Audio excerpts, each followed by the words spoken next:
Di suatu hari diceritakanlah si kancil yang cerdik sedang berjalan-jalan keluar hutan, menuju arah perkebunan milik Pak Tani. Dengan seketika langkah sang kancil terhenti, karena melihat kebun petani yang sangat subur, dan buah mentimun yang sangat lebat dan segar. Si kancil berbicara sendiri, "Wah, mentimunnya segar kayaknya. Enak kalau dimakan, dan menghilangkan rasa hausku." Bergegaslah si kancil mendekati kebun mentimun itu sambil mengamati di sekeliling kebun itu. "Aman kayaknya," ujar sang kancil. Tibahlah di kebun mentimun tak lama-lama lagi. Sang kancil mengambil mentimun yang besar dan segera itu lalu dimakannya.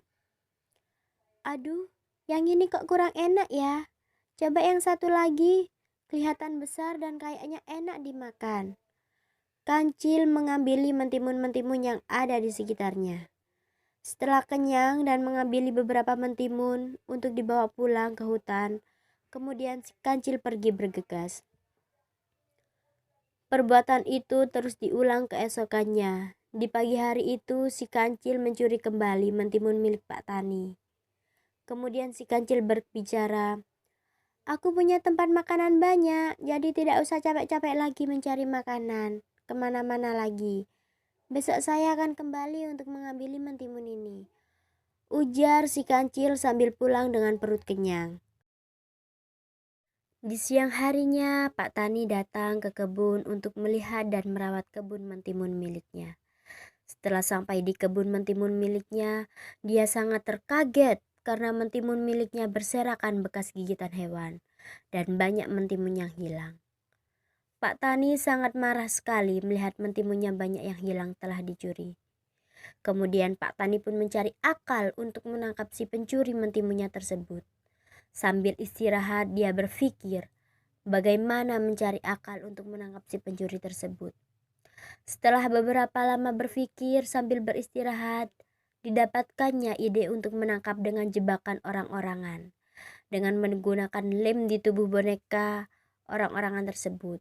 Berbicara sendiri Pak Tani, "Mudah-mudahan berhasil besok saya tangkap kamu pencuri mentimunku," ujar Pak Tani sambil kesal sendiri.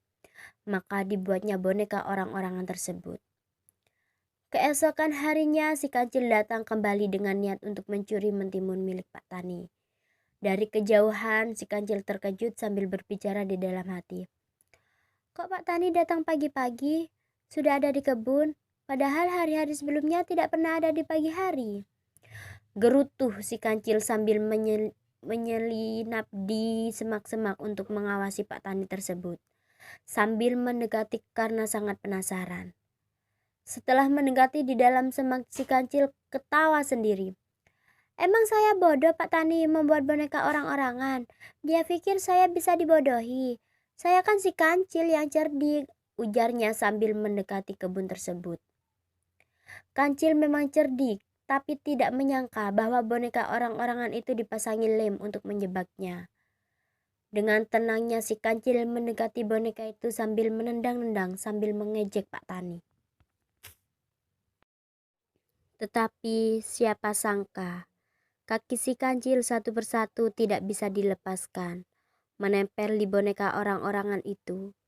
Si kancil sangat kaget dan dia terperangkap di boneka tersebut. Kemudian datanglah Pak Tani tersebut. Dengan senang dan sangat kesal, dia memergoki si kancil yang sudah terperangkap di boneka orang-orang yang dibuatnya. Ditangkaplah si kancil dan dibawa ke rumahnya untuk dikurung. Malangnya si kancil yang telah terperangkap oleh Pak Tani dan dikurunglah dia. Di malam hari, kancil berpikir untuk mencari cara untuk bisa kabur dari kurungannya. Si kancil yang cerdik kemudian mendapat cara untuk lolos dari kurungannya. Dan di malam itu, si kancil dijaga oleh anjing milik Pak Tani dan dipanggillah si anjing tersebut. Si kancil memanggil si anjing untuk mendekatinya. "Sang anjing, ada apa kamu memanggilku? Jangan meminta saya untuk melepaskanmu dari kurungan itu, karena saya anjing yang setia kepada Pak Tani," Ujar si anjing tetap diam. Si kancil, siapa yang meminta kamu untuk mengeluarkan saya? Justru saya sangat senang ada di dalam kurungan ini. Dasar anjing bodoh, dia senang dikurung atau besok akan dibuat sembelih untuk dimasak. Si kancil, kamu salah anjing, saya dikurung bukan untuk disembelih, melainkan saya akan dinikahi oleh Pak Tani kepada anaknya yang cantik jelita. Si anjing, kamu bohong, kamu hanya mau menipu saya, jawab si anjing. Si kancil, ya sudah, kalau kamu tidak mau mendapatkan anak Pak Tani yang cantik itu, biar aku saja yang menikahinya. Sambil tertawa mengejek. Si anjing, sambil berpikir menebak-nebak, dia sedikit-sedikit terpengaruh dengan omongan si kancil dan mendekati si anjing kepada kancil. Benarkah begitu? Besok kamu akan dinikahkan sama anak Pak Tani yang cantik itu? Bertanya sambil penasaran. Si kancil, benarlah anjing. Sambil merayu si anjing, masa saya berani membohongi kamu? Anjing yang besar dan kuat. Si anjing, dengan tidak sabar karena terayu oleh si cantik. Ya sudah, kalau begitu, tukar biar saya yang di dalam dan kamu pergi cepat jauh-jauh dari sini. Maka bertukarlah dan dibukakanlah kunci kurungnya oleh sang anjing.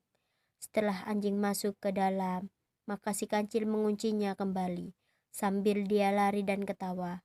Kamu tertipu anjing, sebenarnya omongan itu saya bohong. Berlarilah si kancil sambil bahagia.